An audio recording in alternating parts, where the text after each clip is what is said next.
นครหลวงเวียงจันทร์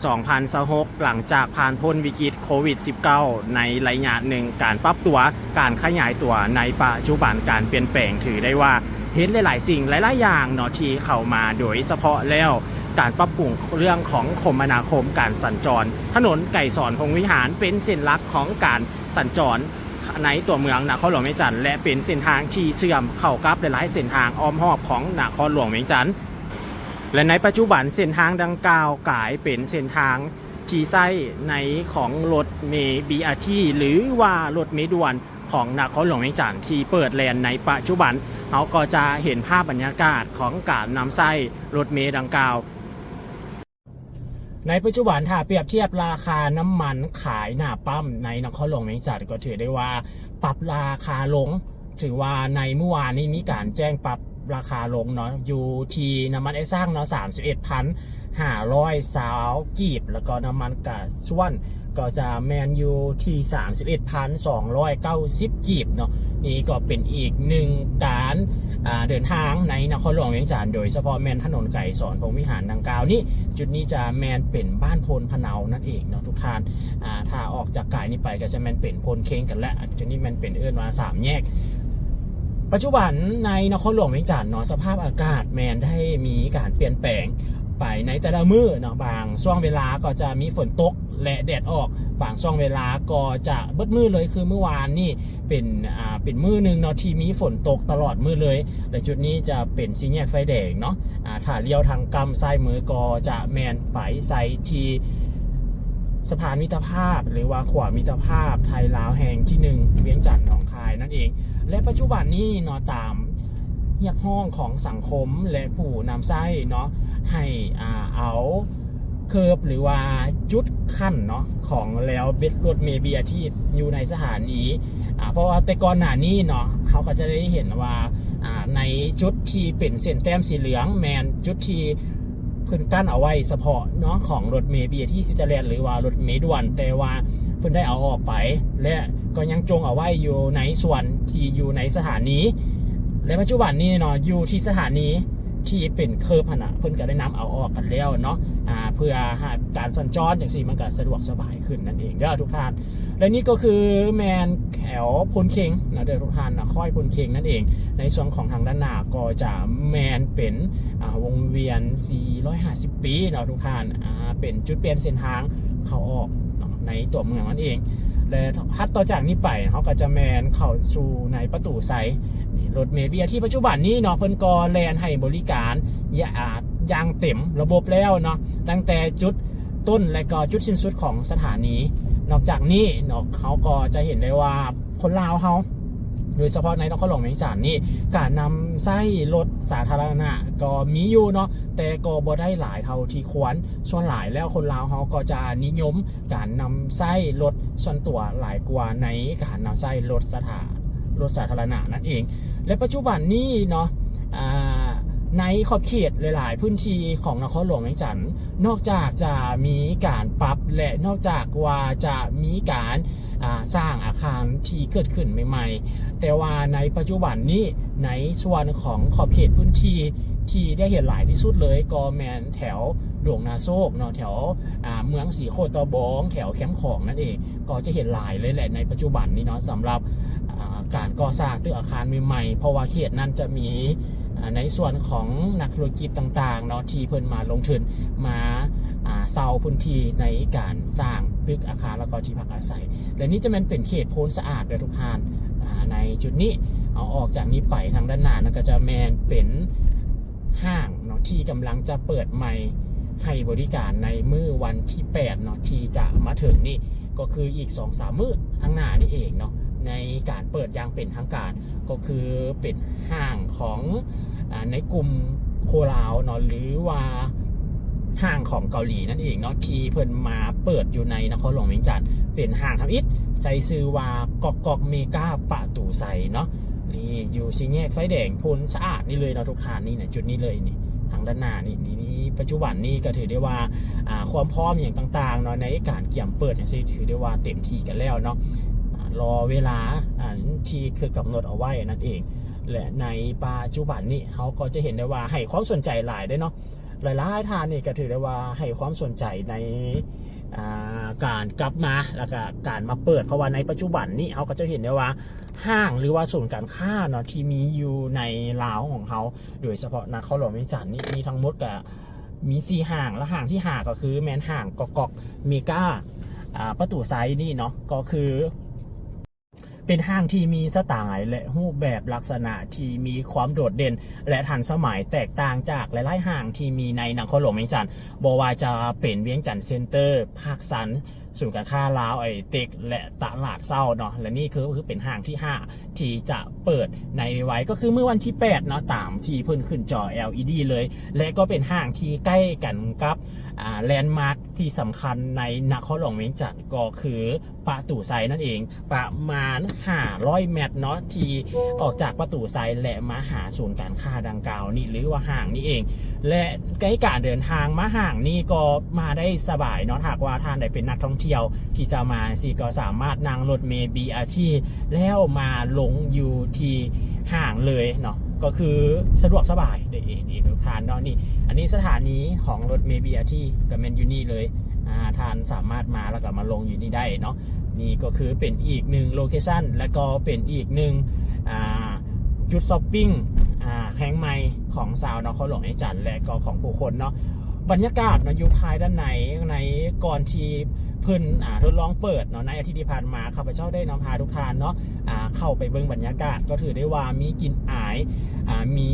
สินค้าต่างๆโดยเฉพาะแมนช็อปเนาะที่เพิ่นนำเอาเข้ามาเปิดก็มีแต่แบรนด์ดังๆเนาะเป็นสินค้าที่หลายๆคนจะคุ้นเคยในต่างประเทศเนาะที่เพิ่นเอานำมาเปิดแล้วก็เป็นการนำเอาแบรนด์ของเพิ่นคุ้มเองเลยเนาะของโคลาวคุ้มเองเลยเนาะจะบ่แม่นเป็นการเปิดให้เนาะแบบว่าแบรนด์นั้นเข้ามาแต่ว่าเพิ่นเป็นการนำเอาเข้ามาเองเลยเนาะก็ถือได้ว่าปีเป็นหลายๆอย่างเลยเนาะในวันที่8มื้อเปิดเดี๋ยวจะนำพาทุกท่านมาสัมผัสแล้วก็มาเบิ่งแบบเต็มรูปแบบเนาะว่าจะเป็นแนวใดนี่แป๊บเดียวนะทุกท่านถ้าว่าเขาขับรถออกมาจังซี่นะก็จะมาฮอดแล้วเนาะก็ใช้เวลาประมาณ2นาทีถ้าว่าย่างเอาก็สิประมาณ 8-9 นาทีนี่แหละเนาะมาฮอดจุดนี้ก็ถือว่าบ่ไก่ได้ทุกท่านอันนี้จะแมนเป็นสวนประตูไซเนาะจุดแลนด์มาร์คสำคัญใจกลางเมืองนครหลวงเวียงจันทร์เป็นสัญลักษณ์เนาะของนครหลวงเวียงจันทร์บรรยากาศในตอนสวยนะของผู้คนก็คือจะน้อยส่วนหลายแล้วก็จะแมนบรรยากาศในตอนแรงเนาะที่หลายๆท่านที่จะมาลิ้นมาเที่ยวมาถ่ายภาพอย่างสิท่าว่าเขามาลิ้นมาเที่ยวในนครหลวงเวียงจันทร์ก็จะเป็นโลเคชั่นที่เขาจะมักพบเห็นแล้วก็พากันมาเนาะถ้าว่ามานครหลวงเวียงจันทร์บ่ได้มาถ่ายรูปคู่กับประตูไซก็เปรียบเหมือนมาบ่ฮอดนครหลวงเวียงจันทร์นั่นเองเนาะอันนี้ก็เป็นอีกหนึ่งโลเคชั่นต่างท่องเที่ยวเนาะในบ้านของเขาก็มีหลายจุดเนาะบ่ว่าจะเป็นเที่ยววัดศรีสะเกษหอพระแก้วพระธาตุหลวงเวียงจันทร์เนาะแล้วก็เที่ยวตลาดกลางคืนสีหอมอย่างซี่หรือว่าแคมป์ของปัจจุบันนี้ตามสถานการณ์ที่ได้ติดตามข่าวสารเนาะที่เขาจะเห็นได้ว่าในทัวร์ไปเลยเนาะโดยเฉพาะแล้ว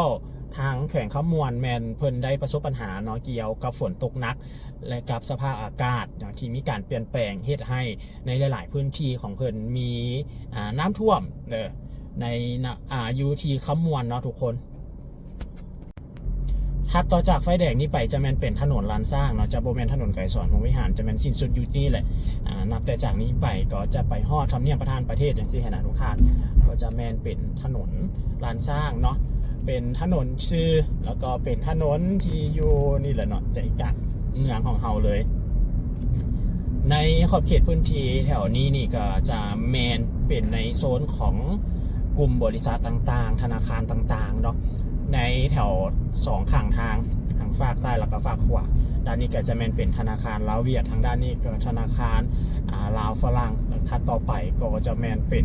ตลาดเศร้านั่นเองเนาะเป็นศูนย์การค้าเนาะเป็นตลาดใจกลางเมืองเป็นตลาดทำอิฐเนาะของสปป.ลาว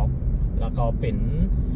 ตลาดเศร้าที่หลายๆคนก็จะรู้จักกันดีแต่อดีตจนถึงปัจจุบันนี่เนาะในอดีตเนาะตลาดเศร้านี่ก็ถือได้ว่าเป็นจุดศูนย์รวมของผู้คนเนาะที่มาซื้อสินค้าหลากหลาย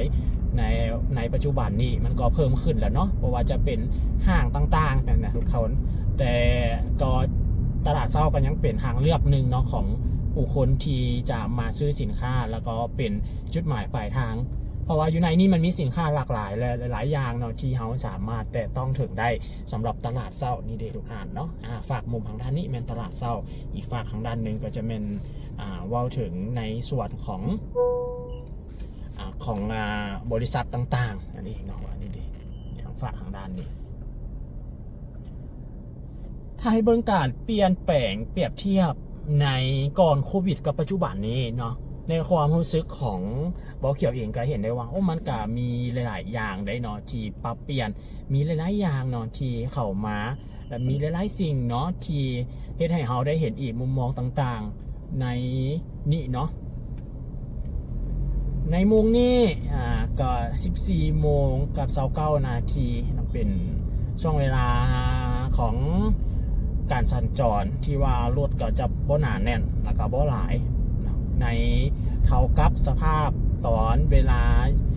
4 โมงกับ5 โมงเนาะเป็นโมงเร่งด่วนเป็นโมงที่เราก็จะเห็นการสัญจรที่หลายกว่านั่นเองเนาะในโมงนั้น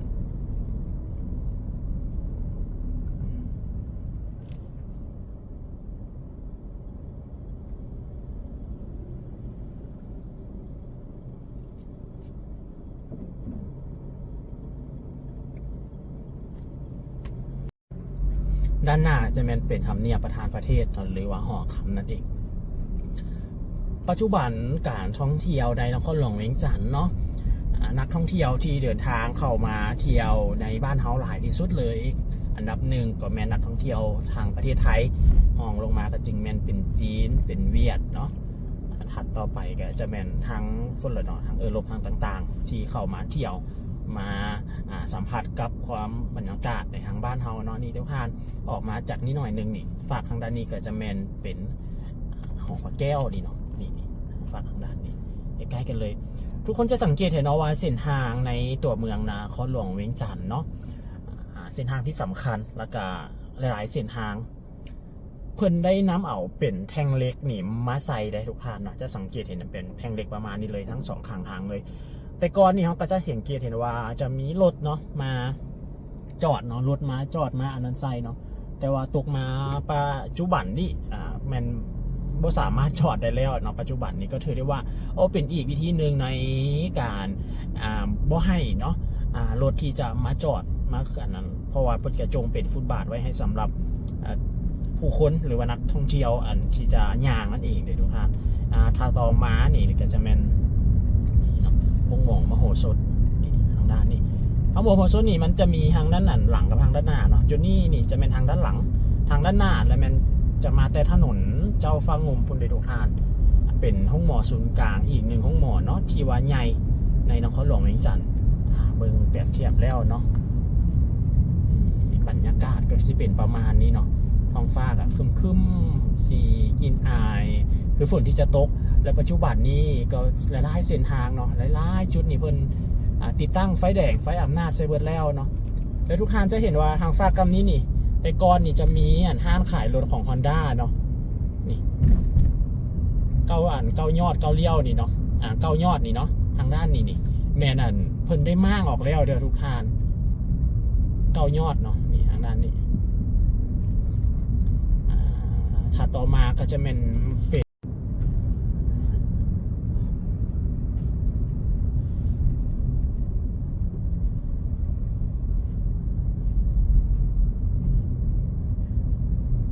ต่อมา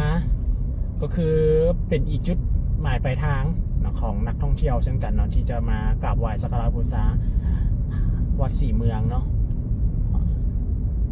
หรือว่าแม่สี่เมืองนั่นเองเนาะในจุดบริเวณนี้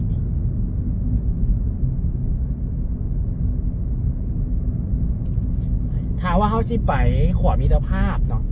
เวียงจันทร์หนองคายนี่ก็มาใส่เส้นทางนี่แหละทุกท่านออกมาใส่ถนนท่าเรือเนาะก็คือเส้นทางที่ข้าพเจ้าขับรถอยู่นี่เองออกมาใส่จุดนี้ก็ขี่ไปเลยเนาะทุกท่านออกไปใส่พุ่นเลยเนาะวงเวียนซีไนโมไปตามเส้นทางนี้เลยก็จะเป็นฮอดเนาะหน้าด้านเป็นเส้นทางที่จะเข้าออกในตัวเมืองในมุมทางด้านนี้ที่เขาจะไปขวามิตรภาพเวียงจันทร์หนองคายนั่นเองอันนี้จะเป็นบ้านนี่ เดี๋ยวเด้อทางนี้มันจะเป็นผาไซกำซ้ายผาไซกำขวาบ้านผ้าขาวเนาะนั่นแหละเนาะกำขวาเป็นบ้านผ้าขาวทางด้านนี้ถ้าว่าเขาออกไปซื้อสิมันก็ไปใส่บึกขยองเนาะออกไปใส่ในส่วนของห้องหมอห้อยสามเนาะแล้วถ้าเขาเลี้ยวกำขวาก็ออกใส่กำขวาเป็นออกไปใส่แคมป์ของเนาะกำซ้ายออกไปใส่ถนนคูเวียงนั่นเอง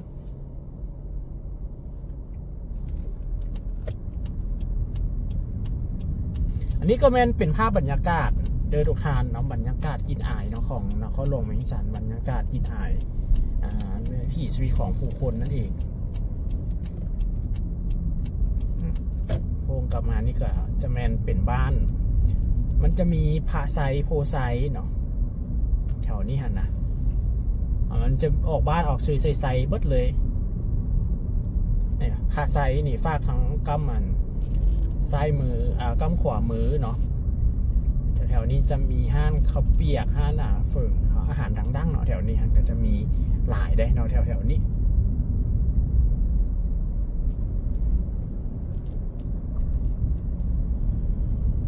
จะพาทุกท่านขับรถเบิ่งบรรยากาศเครื่องหัตถกรรมอยู่นี่ก็มีนี่เด่นค่ะนะคนขายเครื่องหัตถกรรมถ้าอยากได้เครื่องหัตถกรรมอยากได้เป็นเครื่องไส้เนาะแถวๆโคเวียงนี่ก็จะมีคนขาย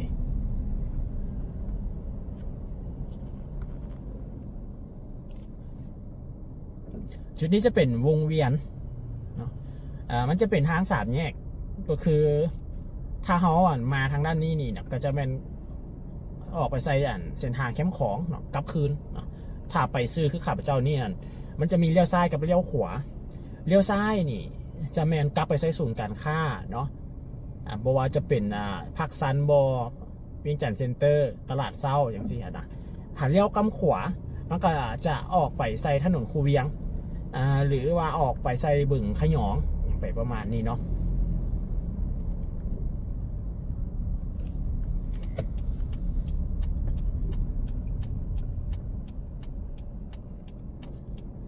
เริ่มแล้วเนาะเริ่มเข้า3 โมงเป็นโมงที่เราจะเห็นการสัญจรแล้วก็ผู้คนกำลังจะเลิกเวียกกันเนาะโมงนี้ฮะหลายเนาะรถก็จะหลายสำหรับเส้นทางเส้นนี้มันการสัญจรรถจะหลาย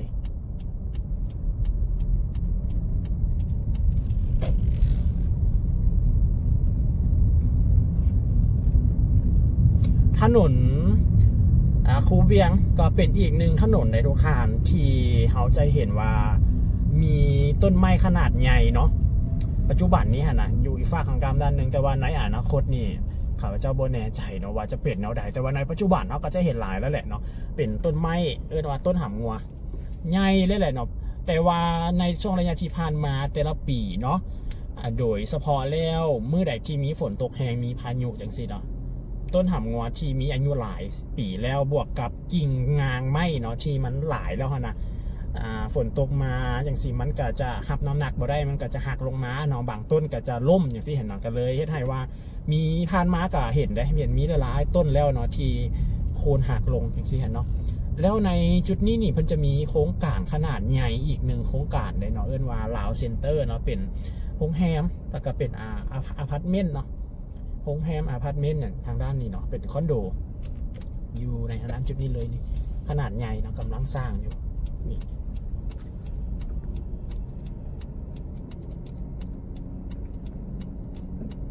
ถ้าเขาออกมาตั้งแต่ภาคซันอย่างเช่นมันก็จะเห็นเลยเนาะอยู่บริยูไก่เนาะอยู่ใกล้ๆนี่เลย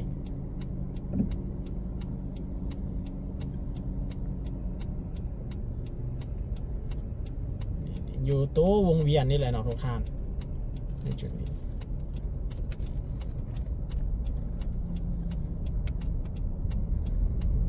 นี่เลยบริษัทของกลุ่มเซียนเซิงเนาะโครงการลาวเซ็นเตอร์เขียนว่าโครงการบักใหญ่พื้นที่หลายเนาะแล้วถัดต่อจากนี้มานี่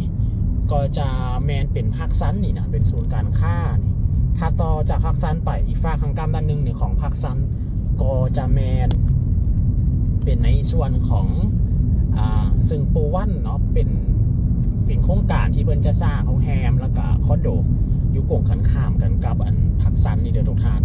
เดี๋ยวจะให้ทุกท่านได้เห็นเนาะอันนี้ก็คือแมนกินอ่ายแล้วก็ภาพบรรยากาศของตัวเมืองนครหลวงเวียงจันทร์ปี 2026 ที่พาทุกท่านนี่ขับรถเลาะเบิงเลยเนาะมีโอกาสได้เข้ามาในตัวเมืองก็เห็นอากาศเปลี่ยนแปลงกับขาทุกท่านเนาะเบิงบรรยากาศนี่ถ้าท่านถามว่า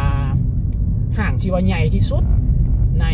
นครหลวงเวียงจันทร์หรือว่าในสปป.ลาวปัจจุบันนี้เนาะจะแมนเป็นภาคสันเลยทุกท่านเนาะภาคสันนี่เป็นห่างที่ว่าใหญ่แล้วก็พื้นที่หลายกว่าหลายห่างเลยเนาะกว่าห่างของกอกที่จะเปิดแล้วก็ใหญ่กว่าสูงค่าลาวไอเต็กเนาะสำหรับภาคสันแล้วก็ใหญ่กว่าเวียงจันทร์เซ็นเตอร์อีกเด้อเป็นห่างที่ว่าใหญ่เลยแหละเนาะแต่ว่าเป็นห่างของกลุ่มทุนเนาะของนักลงทุนของมาติจีนเนาะที่เพิ่นมาลงทุนส่วนหลายแล้วโครงการใหญ่ๆอย่างต่างๆอยู่ในบ้านเฮานี่ก็จะเป็นทางจีนเนาะที่เพิ่นมาลงทุนนี่ทุกท่านเนาะซึ่งโปรวันนี่ฝั่งกำดานนี่โกงกันข้ามกันนี่เลยเนาะโกงกันข้ามครับในส่วนของสู่กันค่าเนาะ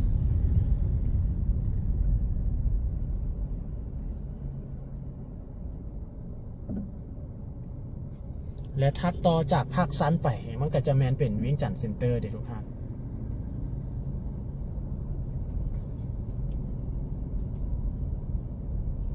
ถัดต่อจากเวียงจันทร์เซ็นเตอร์ไปก็จะแมนเป็นตลาดเศร้าเนาะ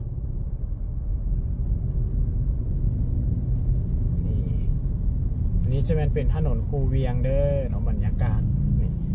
ถัดต่อจากนี้ไปก็จะแมนเป็นในส่วนของ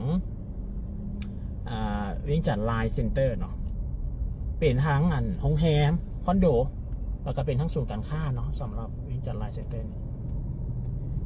ถนนเส้นนี้ถือได้ว่ามันเป็นถนนที่ว่าหลายเนาะเป็นถนนที่มีการสัญจรหลายเนาะเป็นถนนที่มีผู้คนเดินทางหลายเนาะสำหรับเส้นทางดังกล่าวนี่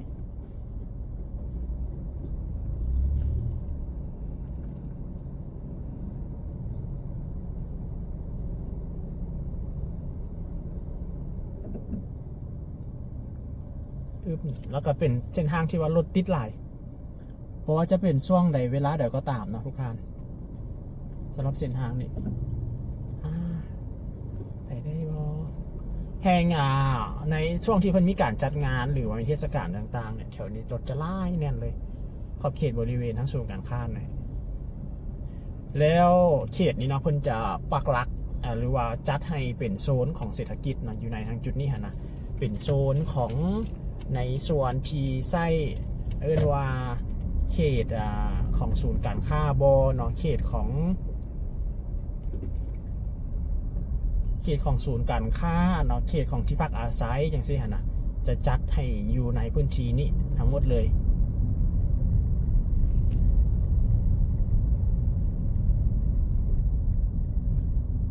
แล้วถัดต่อมาเนี่ยในทางด้านนี้ก็จะเป็นตลาดเศร้าต่อจากนี้ไปเนาะ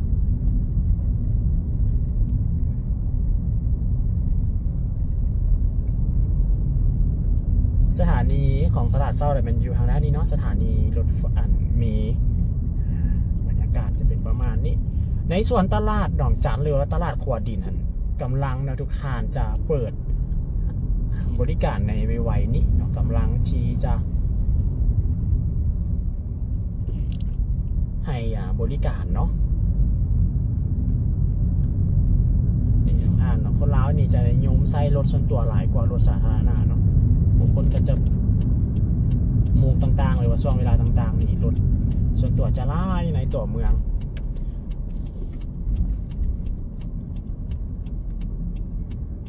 มันก็มีหลายปัจจัยและหลายเหตุผลเนาะที่หลายๆคนที่จะนำใช้รถส่วนตัวหลายกว่ารถสาธารณะอย่างเช่นทุกท่านอันนี้จะเป็นสถานีรถเมล์ BRT เนาะอยู่ที่ตลาดเศร้าเด้อทุกท่าน